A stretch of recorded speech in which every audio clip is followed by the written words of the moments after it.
Hello friends, welcome to S Y academy. Friends, इस video में अब हम डिस्कस करने वाले हैं डिस्कवरिंग दी हड़प्पन सिविलाइजेशन। और वैसे अगर आप देखें तो इधर से क्वेश्चंस आने के चांसेस कम है अगर स्पेशली आप क्लास 12th के स्टूडेंट हैं। लेकिन ये जो टॉपिक है ये अंडरस्टैंडिंग के लिए काफी ज्यादा इंपॉर्टेंट रहेगा कि हड़प्पा सिविलाइजेशन को कैसे डिस्कवर किया।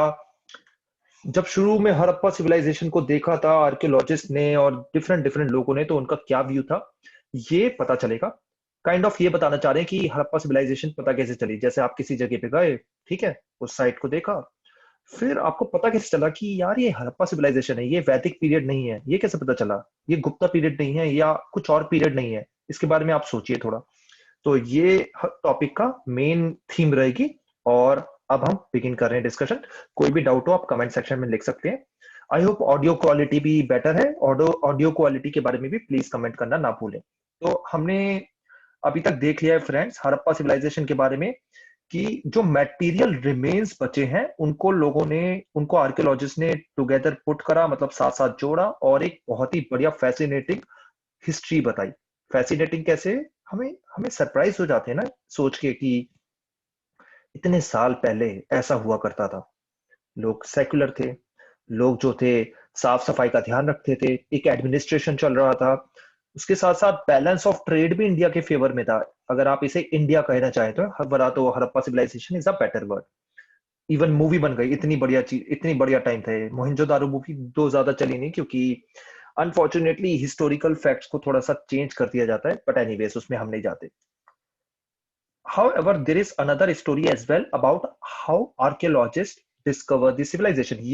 ये हमारा मेन टॉपिक, मेन इशू जो है इस चैप्टर में वो रहेगा। When Harappan cities fell into ruin, people gradually forgot about them. तो आपके मन में एक क्वेश्चन आ सकता है, यार अगर हड़प्पा सिविलाइजेशन एग्जिस्ट करता था 3000 साल पहले, तो एकदम से गायब कैसे हो गया, लोगों को पता कैसे नहीं चला? देखिए, जब हड़प्पा सिविलाइजेशन एंड हुआ, इंडस वैली सिविलाइजेशन एंड हुआ, तो लोगों ने क्या करा, ये जो अगर आप ऐसे इंडिया बनाना चाहें यहाँ पे ऐसे बना देते हैं, ठीक है। मैंने पाकिस्तान भी जोड़ दिया है, राइट, डेफिनेटली जोड़ेंगे। ये जो लोग थे इधर मूव करने लग गए, जैसे हमने डिस्क समझा भी है। जो पिछले चैप्टर्स थे आई होप आपने देखे होंगे। तो ये जो साइट्स हैं ये खाली पड़ गई, सालों तक पड़ी रही, सालों तक पड़ी रही, ठीक है। उसके बाद अंग्रेजों ने जाके एक बार देखा, अरे क्या हो रहा है, रेलवे कंस्ट्रक्शन हो रहा था, उसमें देखा। तो ऐसे लोग पूरा भूल गए थे इसके बारे में। When men and women begin living in the area millennia later, they did not know what to make of the strange artifacts that occasionally surfaced, washed by floods and exposed by soil erosion or turned up while plugging the field digging for treasure. तो unfortunately क्या हुआ दोस्तों कि काफी सारी जो हमारे site है ना, हड़प्पा साइट, वो तो लॉस्ट हो गई। लॉस्ट कैसे हो गई? लोगों ने क्या करा, ईंटें वगैरह जो बची थी उनको यूज करके अपने घर बना लिए, काफी रेलवे ट्रैक बन गए। तो काफी चीजें लॉस्ट हो गई, लोगों को समझ भी नहीं आ रहा था ये क्या है, कैसे समझ में आएगा। आप खुद ही बताइए। अभी तो ठीक है, हमें पता है हड़प्पा साइट्स है तो पॉसिबिलिटी है कि हड़प्पा साइट हो सकती है, उस टाइम में तो ऐसी कोई पॉसिबिलिटी भी नहीं थी। तो कनिंगम, ग्रेट कनिंगम को भी, इनको भी कंफ्यूजन हुआ। He was a great archaeologist. He was first director general of archaeological survey of India. ये एमसीक्यू आ सकता है, लिख लेना इसको अपने नोट में। एंड इन्होंने आर्कियोलॉजिकल एक्सकैवेशन शुरू करी in the mid 19th century, मतलब 1850 के आसपास, ठीक है। Archaeologists prefer to use the return word text and inscription as a guide to investigations. तो आर्कियोलॉजिस्ट जो उस टाइम में हुआ करते थे ना, और आज के टाइम में, इनमें बहुत फर्क है, सोच में फर्क है। उस टाइम के आर्कियोलॉजिस्ट क्या बोलते थे कि जो रिटर्न वर्ड्स है ना, जो टेक्स्ट में लिखा है, जो इंस्क्रिप्शन में दिख रहा है, वही सही है, और कुछ आर्कियोलॉजी में कुछ अकेला नहीं हो सकता। अगर कोई चीज रिटर्न नहीं है तो इसका मतलब वो शायद हिस्ट्री है ही नहीं। तो बात ये कहना चाह रहा हूँ कि कनिंगम ने क्या सोचा कि ये जो ये जो टाइम पीरियड है ना, ये 6th सेंचुरी बीसीई से लेके 4th सेंचुरी सीई तक का लग रहा है। उन्होंने यही सोचा, 6th सेंचुरी बीसीई से लेके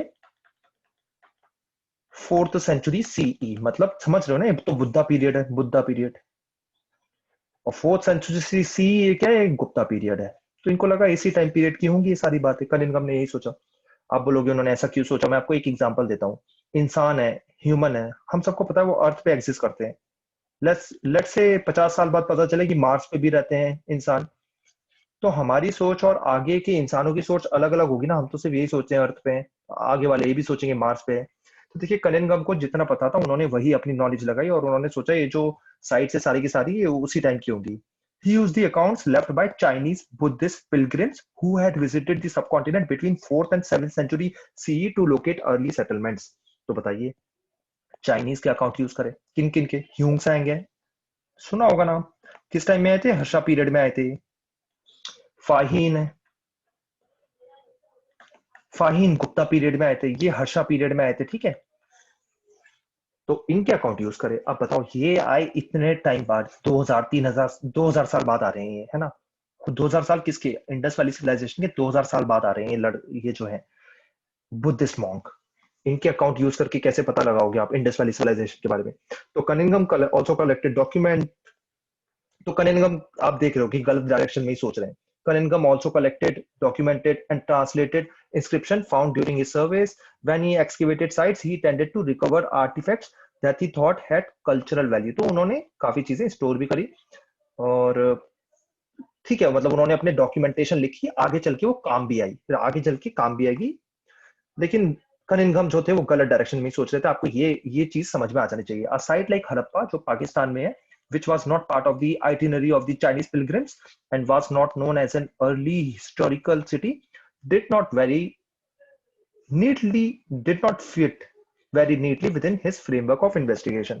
तो उनको कंफ्यूजन हो रहा था, यार ये हड़प्पा सिटी जो मैं ढूंढ रहा हूँ, देख रहा हूँ, ये कभी ह्यूंगसांग, फाहीन या और किसी चाइनीज पिलग्रिम ने तो विजिट नहीं करा। ये क्या चीज है, ये उनको समझ नहीं आ रहा था।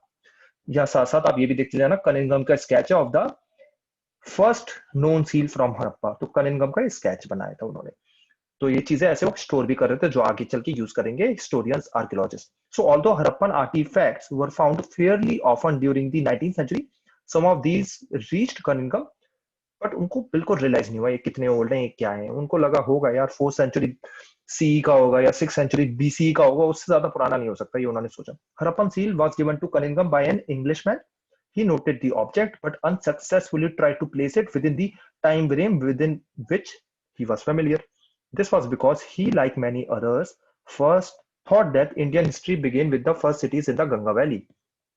तो उनको लगा 6th सेंचुरी बीसी में जब गंगा वैली में सिटीज बने, जब महाजनपदा होता है ना, मेरा सेकंड लेक्चर देख लेना इसके बाद की वीडियोस, उसमें आपको पता चल जाएगा अगर आपको क्लियर नहीं है महाजनपदा वगैरह क्या है। तो 6th सेंचुरी बीसी में बुद्धा पीरियड के बाद में महाजनपदा काफी सारी आई। तो कनिंघम को लगा कि इंडिया की हिस्ट्री तभी बिगिन हुई है। तो उन्होंने सोचा ये सब जो बातें हैं ना तभी की पीरियड की होंगी, उससे ज्यादा उन्होंने सोचा ही नहीं कनिंघम ने। आई होप ये पॉइंट आपको क्लियर हो गए होंगे। और कनिंघम को आप ब्लेम भी नहीं करना, ठीक है। कनिंघम को आप ब्लेम क्यों नहीं कर सकते? क्योंकि पता ही उतना है ना उन्हें, पता ही उतना है तो क्या करें। अब थोड़ा सा आगे बढ़ते हैं, आगे आगे क्या हुआ। A new old civilization subsequently seals were discovered at Harappa by archaeologists such as D.R. Saini। Note कर लो, हड़प्पा पे जो सील्स डिस्कवर करी वो D.R. सैनी थे, लेकिन समझने की कोशिश करो ये early decades of the 20th century है, मतलब 1910 1920 उसके आसपास, कनिंघम से काफी बाद में।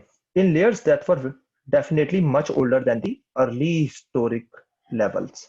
It was then that their significance begin to be realised. तो इन्होंने सोचा अरे यार ये तो बहुत पुराना लग रहा है मुझे, जो मेरे को लेयर मिल रही है, लेयर बाय लेयर होता है ना, लेयर बाय लेयर अगर आप गड्ढा खोदो ऊपर से एक्सकेवेट करो तो ये सबसे नई लेयर है, ये उससे पुरानी, ये उससे पुरानी, ये उससे पुरानी। हड़प्पा यहाँ पर मिल रही है, गंगा के सिटीज यहाँ पे मिल रहे हैं, मतलब गंगा पीरियड का टाइम पीरियड में यहाँ पे मिल रहा है। गंगा मतलब टाइम पीरियड में क्या कहना चाह रहा हूँ, 6th सेंचुरी बीसी की चीजें यहाँ पे मिल रही हैं आपको। तो नीचे वाली चीजें साफ है कि इससे बहुत पुरानी होंगी। तो ये आर्कियोलॉजिस्ट ने सोचा। अनदर आर्कियोलॉजिस्ट जिनका नाम R.D. बनर्जी, यहाँ पे पूरा नाम दे रखा है Rakhal Das Banerjee, found similar seals at Mohenjodaro.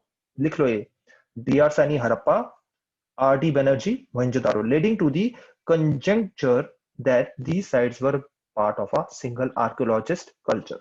समझ गए, वो सील्स एक तरीके की मिल रही हैं, अलग अलग साइट्स हैं भले ही, तो इसका मतलब कुछ ना कुछ तो रिलेशन है। Based on these finds in 1924, इनका नाम तो मन में बसा लो, John Marshall, director general of the ASI, announced the discovery of a new civilization in the Indus Valley to the world। Indus valley नाम क्यों रखा? क्योंकि इंडस रिवर के पास में, इंडस रिवर मतलब Sindhu river. S.N. Roy noted in the story of Indian archaeology, Marshall left India 3000 years older than he had found her। बताओ, ये हो गया, कमाल हो गया। 600 BC से सीधे इंडिया को लेगा 3600 बीसी। 3600 बीसी क्या है? Early Indus valley civilisation period है, अर्ली हड़प्पा पीरियड है, कुछ भी नाम दे सकते हो, early Vedic, early Indus valley civilisation period है ना, इंडस वैली सिविलाइजेशन पीरियड ऐसा भी आप कह सकते हो, राइट। तो इतना पीछे, उसके बाद मैच्योर आया था, फिर उसके बाद लेट आया था। This was because similar till then unidentified seals were found at excavations at Mesopotamia. Mesopotamia जो कहां पर है? इराक के इन एंड अराउंड है, इराक के वैसा ही चीजें मिल गई और मेसोपोटामिया से कंपेयर करने लगे, है ना। It was then that the world knew not only of a new civilisation but also of one of contemporaneous, मतलब उसी टाइम पीरियड की, विद मेसोपोटामिया। तो मेसोपोटामिया टाइम की हमें सिविलाइजेशन मिल गई है जिसका नाम क्या है? Indus valley civilisation. हमें हमारी थोड़ी डिस्कवरी हुई है। यहाँ पे साइट्स, माउंट्स एंड लेयर्स का कुछ दे रखा है कॉन्सेप्ट, आपको ये समझना जरूरी है। Archaeological sites are formed through the production, use and discarding of materials and structures. Correct बात है। Sites are formed through the production, use and discarding of materials and structures. तो ये sites होती है। When people continue to live in the same place, their constant use and the reuse of the landscape results in the buildup of a occupational debris called a mound. ऐसे बन जाता है ना mount. तो ये concept समझना जरूरी है आपके लिए, माउंट वगैरह जो है। और देखते हैं क्या दे रखा है, लेयर्स क्या होती है।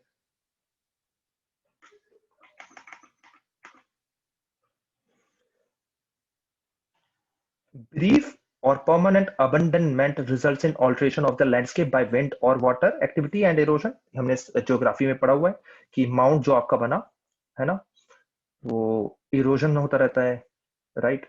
इसकी मिट्टी उड़ जाती है, डिपोजिशन भी होता है साथ साथ, इरोजन भी होता है साथ साथ। Occupations are detected by traces of ancient material found in layers, which differ from one another in color, texture, artifacts that are found in them. Abandonment or desertions, what are called sterile layers, can be identified by the absence of such traces. तो layers बन जाती हैं friends. Layers क्या बन गई? जो मैं अभी बताना चाहता था, ये सबसे नई लेयर है, ये सबसे उससे पुरानी है, ये उससे पुरानी, ये उससे पुरानी, राइट। क्योंकि डिपोजिशन भी हो रहा है साथ साथ। डिपोजिशन, डिपोजिशन मतलब मिट्टी ऊपर आ रही है ना। यहाँ सिंपल सी बात दे रखी है, ये डायग्राम से आपको नीचे क्लियर हो जाएगा। Generally the lowest layers are the oldest, साफ सी बात है, जैसे मैं समझाते जा रहा हूँ। Highest are the most recent. ये लेयर्स हैं, अगर किसी को अभी भी क्लियर नहीं हुआ, ये लेयर 1, लेयर 2, लेयर 3, लेयर 4, ये ओल्डेस्ट लेयर हो गई। L1 जो है यंगेस्ट लेयर हो गई। Artifacts found in layers can be assigned to specific cultural periods and can thus provide the cultural sequence. मैं आपको एक एग्जांपल दे रहा हूँ। एग्जांपल, ये मॉडर्न इंडिया की साइट हो गई। L2 जो है वो मेडिवल इंडिया की साइट हो गई। L3 जो है वो अर्ली मेडिवल इंडिया की साइट हो गई। L4 जो है वो एंशियंट इंडिया की साइट हो गई। और ये जो है सबसे नीचे इंडस वैली सिविलाइजेशन की साइट हो गई। इससे नीचे स्टोन एज की साइट्स हो गई ऐसे। तो देखिए यहाँ पर एक एग्जाम्पल भी दे रखा है, ये साइट बना रखी है। स्ट्रैटिग्राफिकल एनालिसिस बोलते हैं, इसी से डिस्कवर किया जाता है कि कौन सी साइट कहां पर है।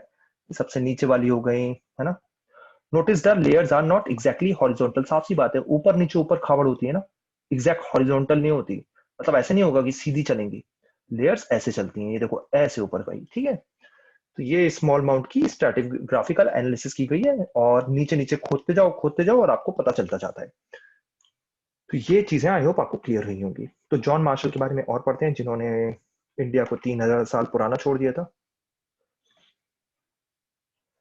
तो जॉन मार्शल का जो स्टेंट था बहुत ही ज्यादा ड्रास्टिकल चेंजेस लाया। He was the first professional archaeologist to work in India and brought his experience of working in Greece and Crete to the field. तो वहां का एक्सपीरियंस यहाँ पे लाए और देखा भाई यहाँ तो बहुत कुछ मिल रहा है इंडिया में। मोर इंपॉर्टेंटली, दो like Cunningham, he too was interested in spectacular finds. He was equally keen to look for patterns of everyday life. तो एवरीडे लाइफ को भी देखना चाहते थे कि लोगों की सोशल लाइफ कैसे है। स्पेक्टिकुलर चीजें भी देखना चाहते थे, जैसे कुछ बड़ी बड़ी ग्रेनरी वगैरह दिखेंगी। Marshall tended to excavate along regular horizontal units measured uniformly throughout the mound, ignoring the stratigraphic of the site. हर किसी की कोई ना कोई मिस्टेक और या खामियां होती हैं, ठीक है। तो ये मार्शल जो है ये हॉरिजॉन्टली एक्सकेवेट कर रहे हैं, वर्टिकली नहीं जा रहे हैं। तो समझ जाओ सेम पीरियड में जा रहे हैं। This meant that all the artefacts recovered from the same unit were grouped together even if they were found at different stratigraphical level. मैंने आपको बताया, ये देखो ऐसे साइट चल रही है ना। ऐसे होती हैं ऊपर नीचे। मार्शल ने गलती क्या करी, उन्होंने बोला ये जो सीधी सीधी दिख रही है ना, इन सबको ग्रुप कर दो एक साथ, जबकि ऐसा नहीं है, आपको सीधा नहीं जा सकते, आपको ऊपर नीचे जाना पड़ेगा।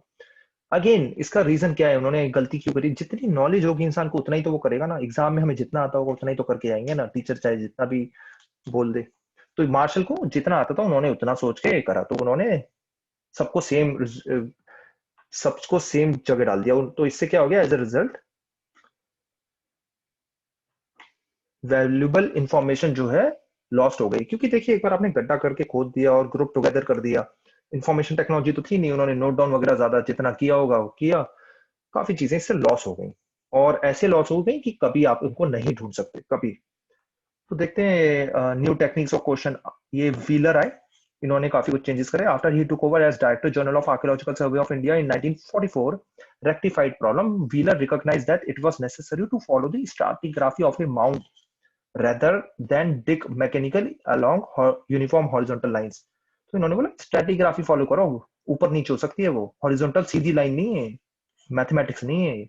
Moreover, as an ex-army brigadier, he brought with him a military precision to the practice of archaeology। चाहिए होती है ना ऐसी चीजें, तो ये चीज लाए चेंज। द फ्रंटियर, तो इसको मैं क्विकली पढ़ दे रहा हूँ, बाकी जो अंडरलाइन नहीं है। The frontiers of the Harappan civilisation have little or no connection with the present day national boundaries. या साफ सी बात है, पाकिस्तान इंडिया इधर उधर है।